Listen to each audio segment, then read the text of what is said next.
Hello, everyone. In this lecture, I'm going to explain another beautiful sonnet by William Shakespeare.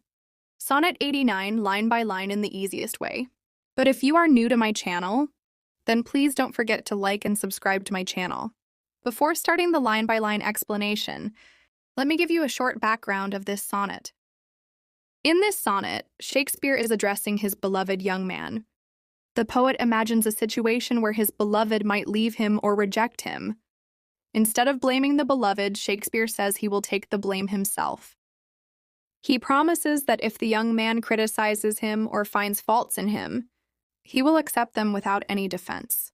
He even says that he will distance himself completely, even avoiding speaking the beloved's name, just to respect his beloved's wishes. In the end, Shakespeare shows his deep loyalty.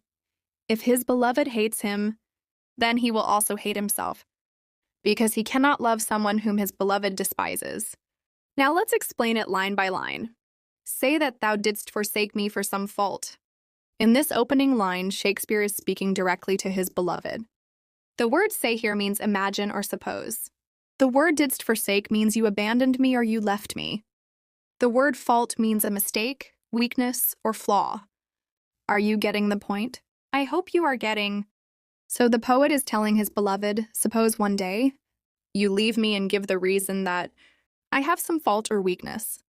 He is not arguing whether that fault is real or not. Instead, he is saying that if his beloved decides to leave him and blames it on some mistake of his, he will accept it. This shows Shakespeare's deep humility and unconditional love. He is ready to take the blame and let his beloved go, without resistance, even if the reason is unfair. And then says, and I will comment upon that offense. It means that if his beloved accuses him of doing something wrong, he will not argue. Instead, he will comment on it. That means he will talk about it openly, admit it, and even explain it as if he agrees that the fault is real. In the simplest words, he is saying, if you blame me for some wrong, I will accept it and even speak against myself instead of trying to defend myself. This shows how humble and submissive he is in love. He values his beloved so much that he would rather blame himself than ever argue back. In other words, you can say, he says that if his beloved leaves him because of his fault, he says that he will admit his mistake and never say something in his defense. And then says, speak of my lameness and I straight will halt. This is a very interesting line. Shakespeare says to his beloved, if you claim that I am lame, then I will immediately start acting as if I really am lame. I will not argue or deny it. The word lameness means a weakness or disability in walking, and halt means to limp or walk with difficulty. Do you understand? I hope so. Actually, by saying this, the poet is showing how completely he surrenders to his beloved's opinion. Even if the beloved says something that is not true, Shakespeare will accept it so fully that he will change his own behavior to match it. In the simplest words, he is saying, whatever you accuse me of, I will not resist. I will live as if your words are true. This shows his humility, his loyalty, and how much control the beloved has over him. Against thy reasons making no defense. It means that whatever reasons his beloved give for criticizing him, he will not defend himself or argue back. The word reasons here means the explanations or justifications the beloved might give for accusing him of some fault. The phrase making no defense means that he will not try to protect himself, explain himself, or deny the accusations. In other words, Shakespeare is saying that if his beloved decides to blame him for something, he will accept it silently without resistance. This line shows how deeply he submits to his beloved's will. He values the beloved's opinion so much that he would rather accept guilt and remain quiet than lose his love by arguing. And then says, thou canst not love disgrace me half so ill. Here the poet is telling his beloved, my dear, you cannot shame me as much as I can shame myself. The word disgrace means to make someone feel ashamed or dishonored, and half so ill means not even half as badly. What he means is that even if his beloved rejects him, criticizes him, or tries to hurt his pride, It will never be as painful as the way he is ready to put himself down. He loves his beloved so much that he is willing to blame himself and make himself look worse just to accept whatever his beloved wants. In other words, he is saying, "You can't insult me worse than I am ready to insult myself, if that will please you." To set a form upon desired change, in this line the poet says that he will not try to give excuses or pretend when his beloved wants a change. The word form means excuse or cover. The word desired means wished for, and the word change means the beloved's decision to stop loving him. The overall meaning of this sentence is, if you want to leave me, I will not try to hide it or explain it in a softer way. I will just accept it as it is. Simply, the poet will not try to make up excuses or pretend that the change is something less painful. He won't say, "Oh, maybe it's not so bad," or "maybe it's for another reason." Instead, he will face the truth directly. "As I'll myself disgrace, knowing thy will." Here he is saying, I will willingly bring shame upon myself if I know that is what you want. Are you getting the point? I hope so.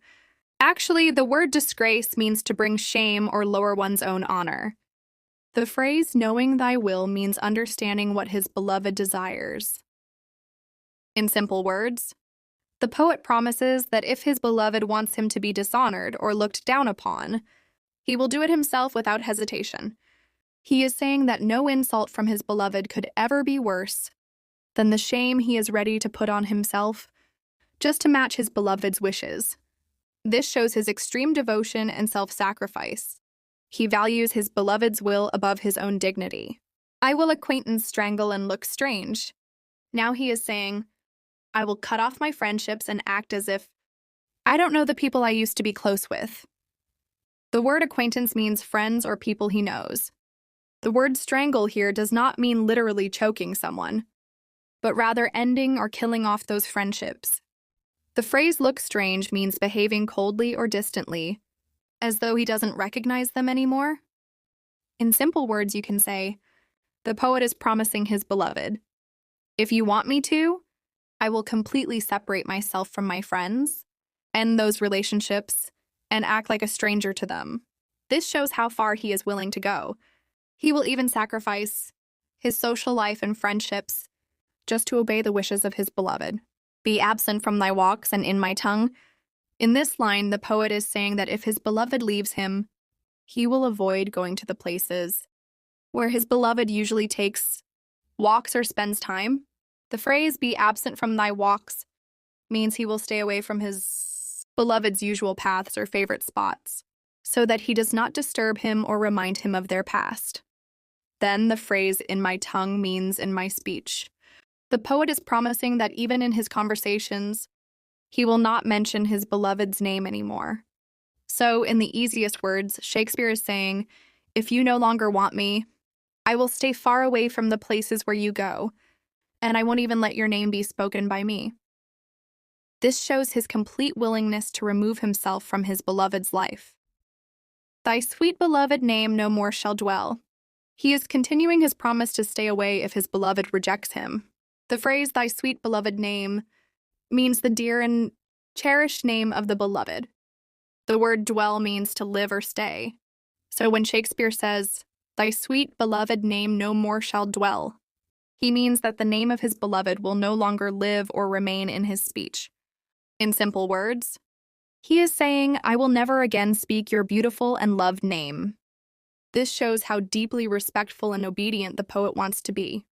He doesn't want to dishonor or disturb his beloved in any way, so he decides not only to avoid his beloved in person, but also to remove even his name from his lips. It's like saying, I will erase you from my speech completely, because that is what you want. And then says, lest I too much profane should do it wrong. Here the poet is giving the reason why he will not speak his beloved's name anymore. The word lest means in case or for fear that. The word profane means to treat something sacred or pure in a disrespectful or careless way. And do it wrong means to misuse or dishonor. So when Shakespeare says, lest I too much profane should do it wrong. He means, I will stop saying your sweet name because I am afraid that, by repeating it too much, I might cheapen it or treat it disrespectfully. In other words, the poet loves and respects his beloved so much that he feels the beloved's name is holy and precious. He is afraid that if he speaks it too often, especially after being rejected, he might ruin its beauty or make it lose its dignity. And then says, and haply of our old acquaintance tell. Here the poet continues his thought. The word haply means by chance or accidentally. The phrase old acquaintance means the past relationship or the bond they once shared. Do you understand what I am saying? Actually, the word tell here means to reveal or talk about. So when Shakespeare says, and haply of our old acquaintance tell, he means if I keep saying your name, I might accidentally end up talking about our past love and closeness. In simple words, you can say, the poet is afraid that if he speaks his beloved's name, it could remind him of the happy times they once had together. He might slip and start talking about their past relationship, which would cause him more pain and maybe even disrespect his beloved's current wishes. And then says, for thee, against myself I'll vow debate. Here the poet is saying something very strong and emotional. The phrase for thee means for your sake of the beloved. The phrase against myself means turning against my own self or hurting my own pride and feelings. The words I'll vow debate mean I will promise to fight or argue. So Shakespeare is saying, for your sake, I will fight against myself. I will take your side even if it means hurting myself. This shows how deeply loyal he is to his beloved. He is ready to criticize himself, defend the beloved's actions, and accept all blame, just to protect the beloved from any shame. For I must ne'er love him whom thou dost hate. The sonnet ends beautifully. Here in this line, ne'er means never. The phrase whom thou dost hate means the person you hate. So the poet is saying very clearly, I can never love anyone you hate. To put it in simple words, Shakespeare is telling his beloved that his loyalty is absolute.